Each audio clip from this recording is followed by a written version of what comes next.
Ito guys, titingnan ko yung bahay ni mama sa dagat. Ay, Diyos ko po, giba-giba.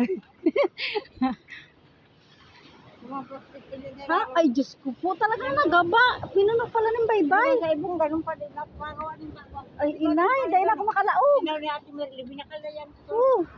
Ay! May unang space, gaba na! Kuya na rin yung Diyos ko po, kawawa ang bahay. Try ko. Ito na ang bahay ni mother.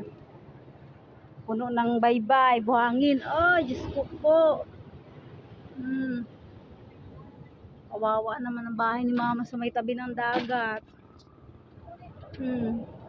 Ito na yung buhangin, malapit na sa higaan.